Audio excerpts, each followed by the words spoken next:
대입 수학 능력 시험이 지난주에 그 성적 발표가 있었습니다. 올해는 수능 만점자가 15명이나 나온 가운데 그 중에 한 사람이 또 뉴스에 등장하는 것을 볼 수가 있었습니다. 그것은 만점 맞은 15명 중에서 한 명인데 그 학생은 학교 127명 중에서 126등을 하던, 그러니까 뒤에서 두 번째 성적을 거둔 그 학생이 입학한 지 3년 만에 이렇게 열심히 공부하여서 이번에 만점을 맞은 학생이 되었다. 그러한 내용입니다. 뭐 이건 아멘까지 할 내용은 아니고 어쨌든 축복의 소식이라 생각은 듭니다. 이 송구는 김해 외고에 다니는 학생이었는데 홀어머니 아래서 사회적 배려자 대상으로 그 외고에 입학을 하게 된 것입니다. 송군이 중학교 1학년 때 아버지가 돌아가시게 되니까 그 어머니가 식당에서 아르바이트 하는 것을 보면서 이 학생이 열심히 학업에 매진했다라고 이야기를 하는 것입니다. 그래서 그가 중학교 다닐 때는 그래도 전교 10등 안에 들었었는데 이 사회적 배려자로 외고를 가게 되니까 일반 학교하고는 달랐다라는 겁니다. 그래서 거기 가서 고등학교 1학년 첫 시험을 치르니까 127명 중에서 126등을 해서 좌절을 겪으면서 학업을 포기할까, 자기는 집안 형편도 안 좋으니까 일반 상업학교를 가서 직장 생활하는 게 좋지 않을까, 그렇게 고민도 했다라는 것입니다. 그런데 주변 선생님들이 격려해 주셔서 이가 학업을 더 유지하기로 작정을 하고 그 다음부터는 사교육을 받은 선행학습을 받고 집안의 도움을 받은 학생들보다 내가 비록 집안의 도움을 받지 못하지만 학교에서 가르쳐주는 그 공부만 가지고도 저들을 이겨야 되겠다 작정을 하고 더 열심히 공부를 해서 결국은 이번에 이렇게 수능 만점을 받은 사람으로 또 우리들에게 알려지게 되었습니다. 저는 이 기사를 보면서 참 이 기사는 우리들에게 마음을 뿌듯하게 하고 흐뭇하게 하는 좋은 소식이다, 이러한 생각이 들었습니다.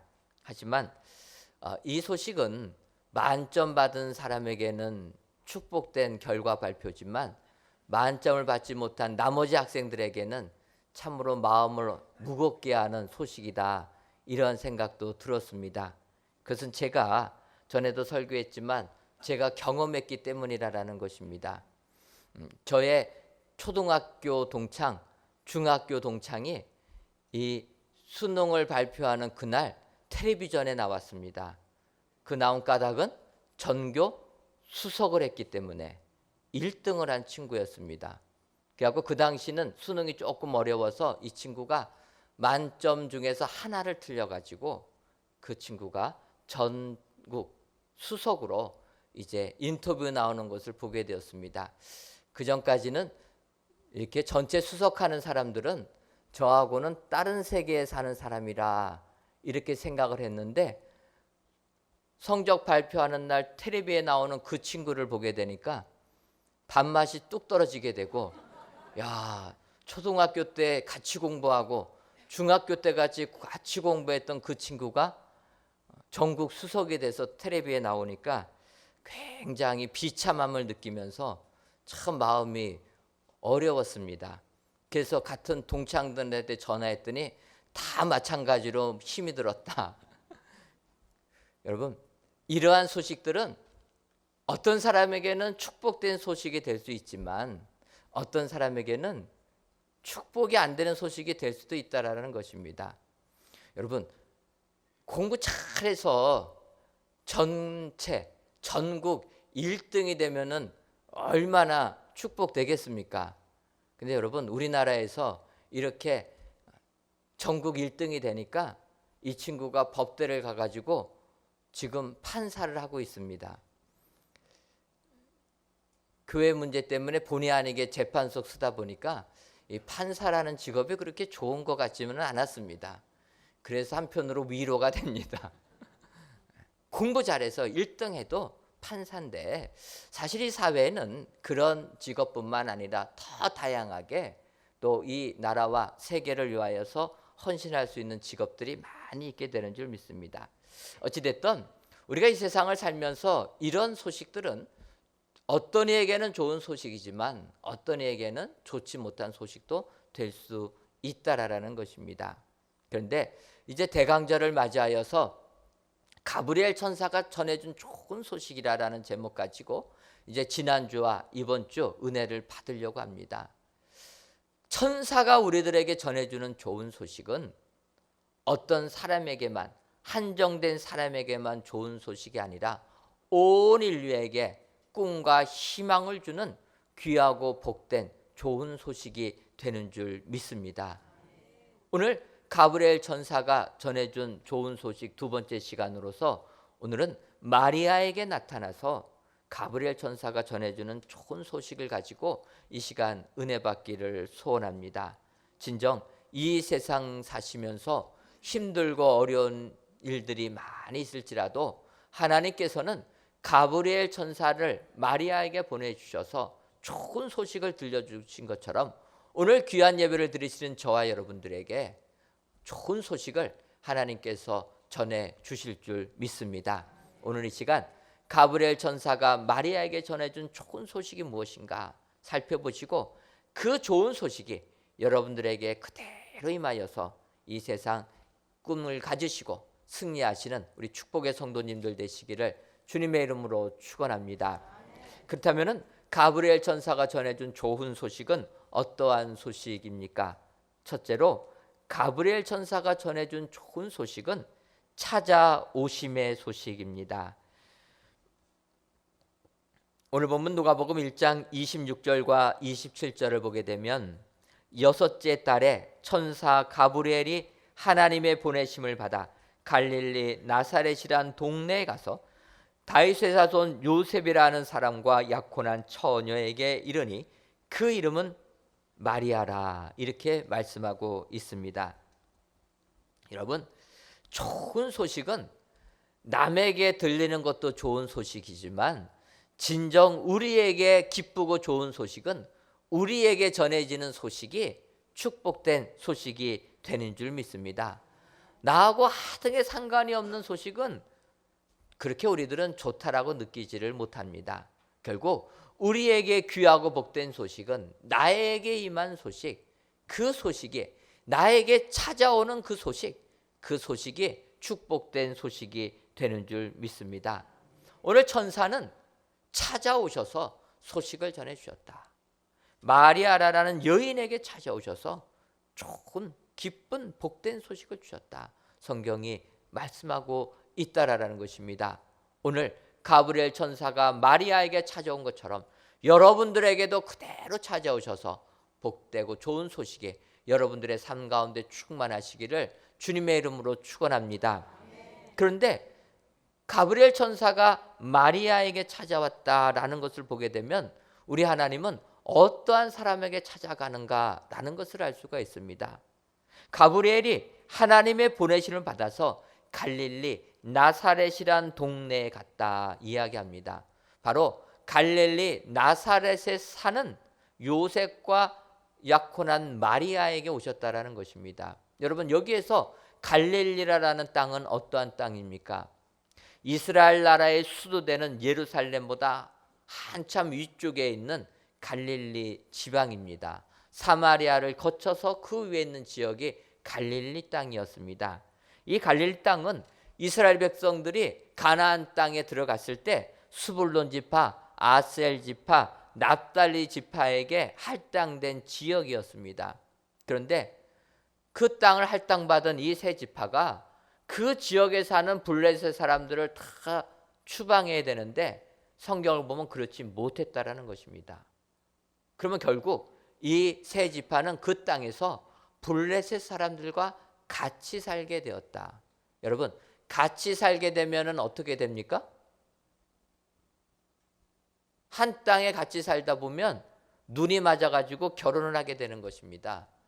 민족을 넘어서 결혼을 하게 되니까 이 이스라엘 사람들이 이방 사람들과 합쳐졌다라는 것, 혼혈 민족이 되었다라는 것입니다. 그래서 이스라엘 백성들, 예루살렘을 기반하는 유대인들은 갈릴리 산에 사는 사람들을 이방의 갈릴리라 이렇게 평가했다라는 겁니다.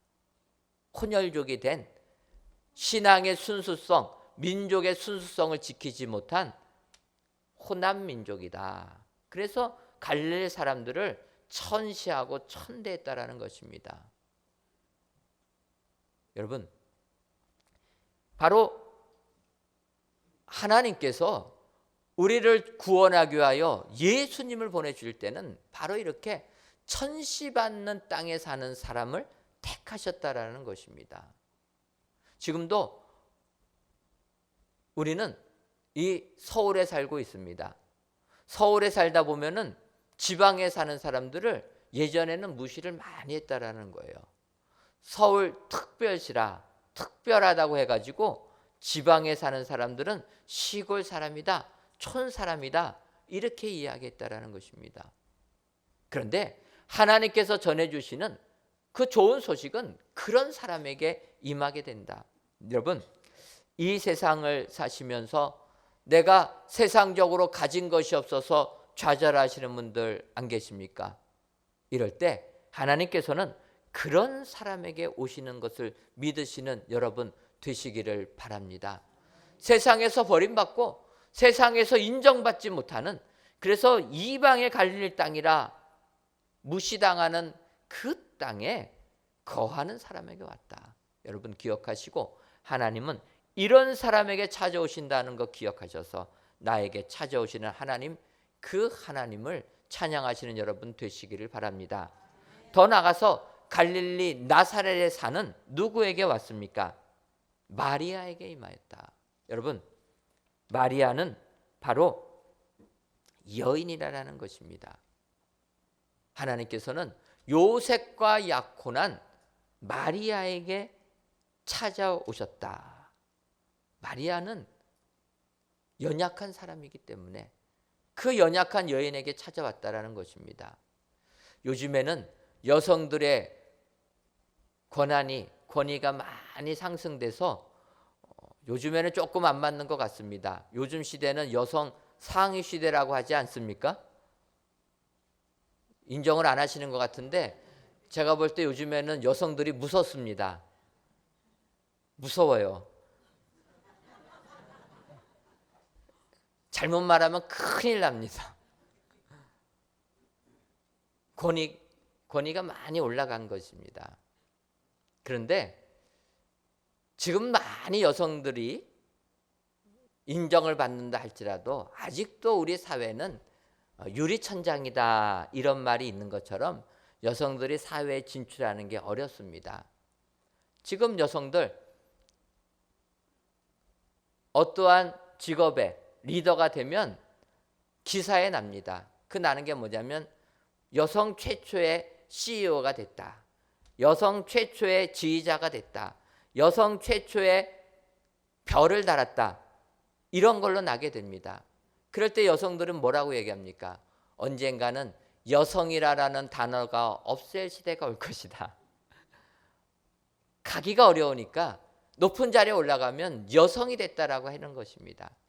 사회가 많이 여성들을 인정해주는 시대가 되어도 아직도 많이 어려움이 있다라는 것입니다. 그런데 여러분, 지금도 이런데 2000년 전에 예수님께서 나실 그 시대는 여인들의 존재가 어떠한 존재였겠습니까? 우리가 성경을 보면 알듯이 그 여성들은 사람을 숫자를 셀 때 숫자에도 들어가지 못했다라는 것입니다.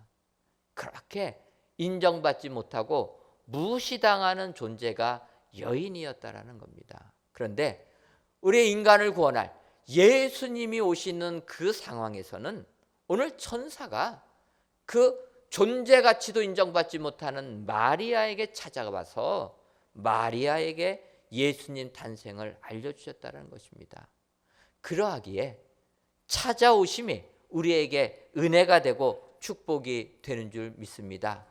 내가 이 세상에 아무리 능력이 없어도 우리 하나님은 우리에게 찾아오셔서 하나님의 일을 맡겨주시고 우리에게 찾아오셔서 하나님의 축복을 우리들에게 선포해 주시는 줄 믿습니다.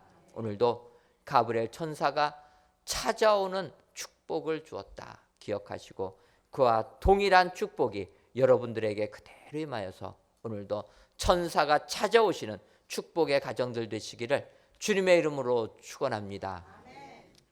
두 번째로 가브리엘 천사가 전해준 좋은 소식은 능력 덮음의 소식입니다. 오늘 보면 누가복음 1장 35절을 보게 되면 천사가 대답하여 이르되 성령이 내게 임하시고 지극히 높으신 이의 능력이 너를 덮으시리니 이러므로 나실 바 거룩한 이는 하나님의 아들이라 일컬어지리라. 이렇게 말씀하고 있습니다. 마리아에게 천사가 찾아와서 하나님의 말씀을 전해줍니다. 너에게 아들이 있을 것인데 그 아들의 이름을 예수라 하고 이는 하나님의 아들이라 일컬음을 얻어질 것이다. 축복을 해줍니다.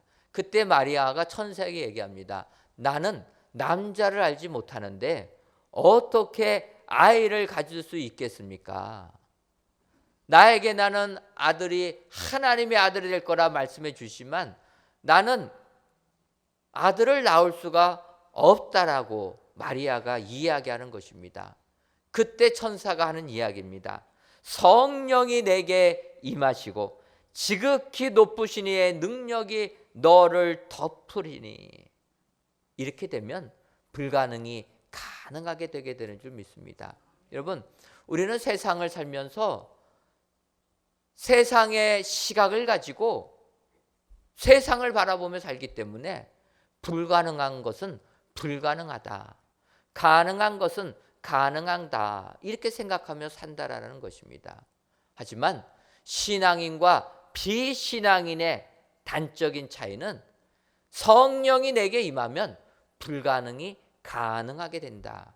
이것이 우리들의 신앙이 되는 줄 믿습니다.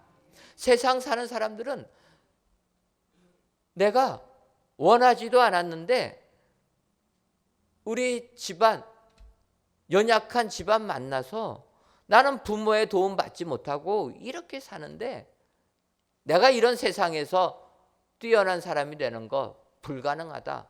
포기하고 산다라는 것입니다.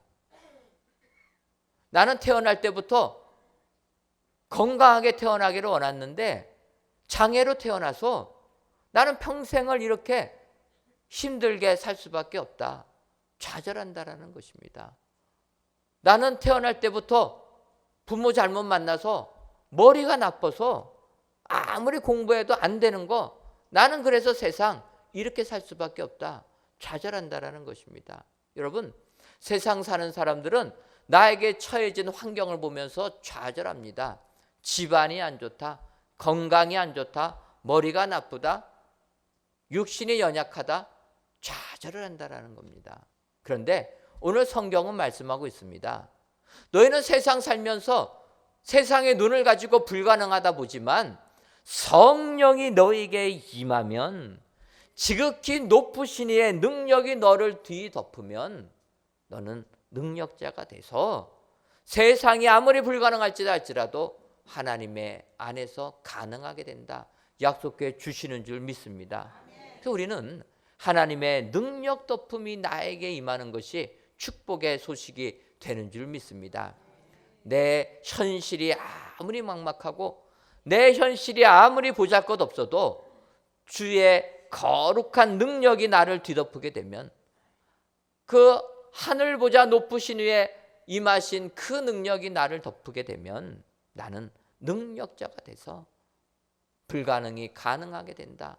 성경이 약속해 주시는 줄 믿습니다. 그래서 여러분, 가브리엘 천사가 우리에게 능력 덮음의 소식을 전해주는 게 우리에게 축복이 되는 줄 믿습니다. 여러분, 사도행전 1장 8절을 보게 되면 우리가 암송하는 구절이 있습니다. 어떠한 구절입니까? 오직 성령이 너희에게 임하시면 너희가 권능을 받고 예루살렘과 온 유대와 사마리아와 땅끝까지 이르러 내 증인이 되리라. 여러분, 성령이 너희에게 임하시면 권능을 받게 된다.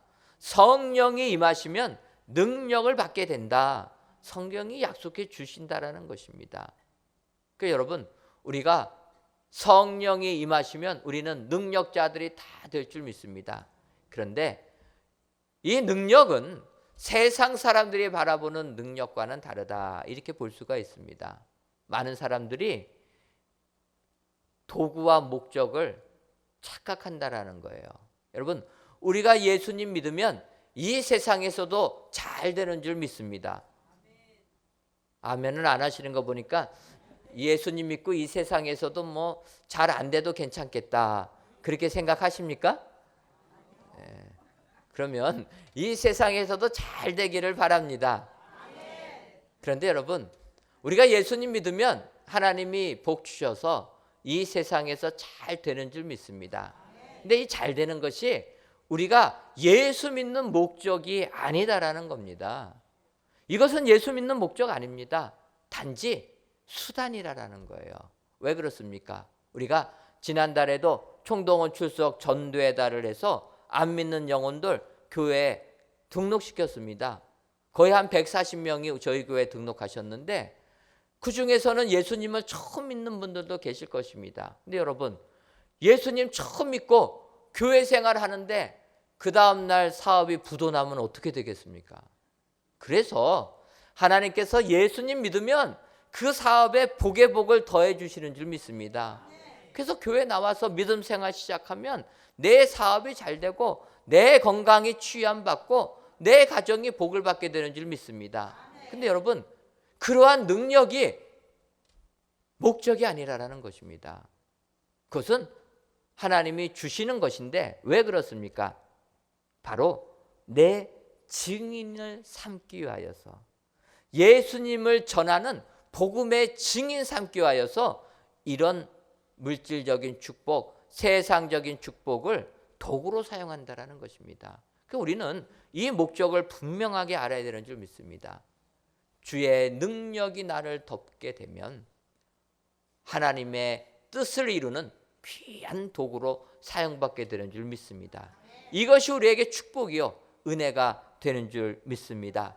오늘 귀한 예배를 드리시는 저와 여러분들이 진정으로 이번 대강절 기간에 가브리엘 천사가 전해준 좋은 소식이 여러분들에게 임하여서 능력 덮은 자가 다 되어 세상을 주의 복음으로 변화시키는 축복의 성도님들 되시기를 주님의 이름으로 축원합니다.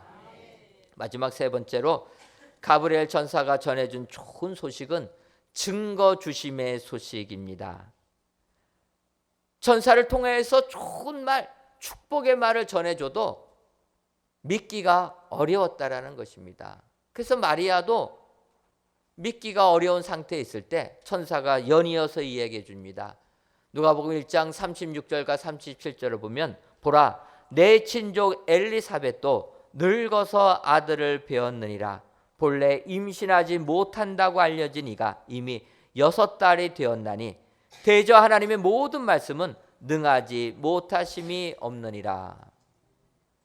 마리아가 그 이야기를 듣고 믿지 못하고 있을 때 증거를 보여주셨다라는 것입니다.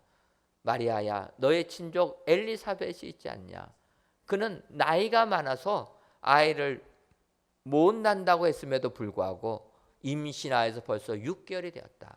그것을 보면 너가 남자를 알지 못하지만 성령으로 잉태되어 예수를 낳을 것이라는 것을 믿어라.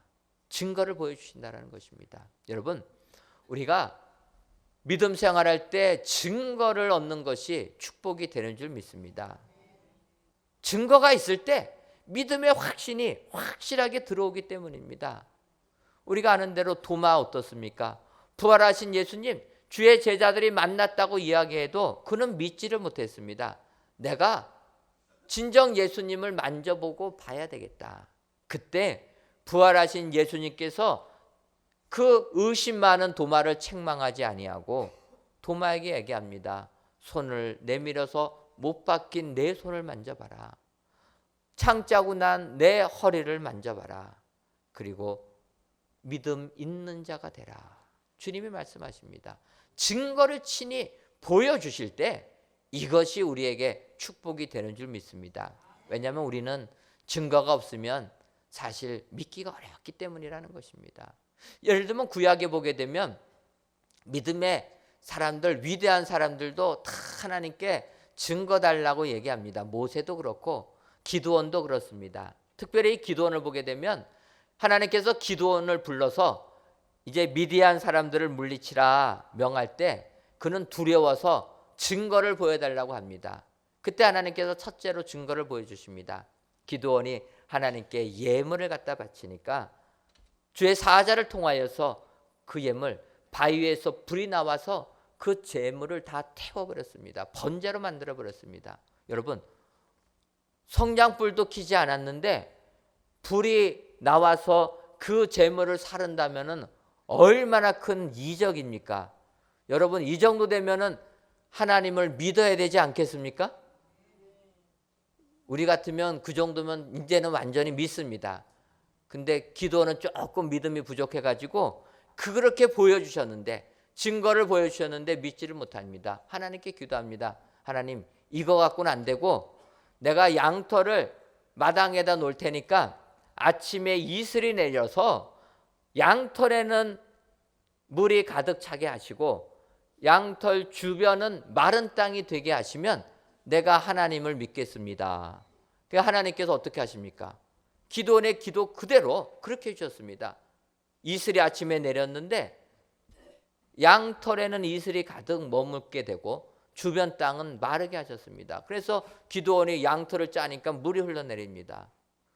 여러분, 이 정도 되면 믿어야 되지 않겠습니까? 그런데 기도원이 또 생각이 들어오는 거예요. 아, 이게 내가 잘못 구했다. 왜냐하면 이거는 쉽겠다 생각이 드는 겁니다. 이슬이 내릴 때 양털이 있으니까 건조한 양털로 이슬이 머물게 되는 건 쉬운 것이다. 그래가지고 또다시 하나님께 기도합니다. 여러분, 이쯤 되면은 하나님께서 노하지 않겠습니까? 그런데 기도원이 이렇게 기도합니다. 또 하나님께 여쭈되 주여 내게 노하지 마옵소서. 노할 줄을 다 알았어요. 그런데도 믿음이 없어가지고 노하지 말아달라 기도하면서 다시 간구합니다. 이번에는 이 반대로 좀 하옵소서. 전에 거는 좀 쉬운데 이번에는 반대로 해서 이제 아침에 이슬이 내릴 때 양털에는 이슬이 머물지 말게 하시고 주변에는 이슬이 내리게 하옵소서.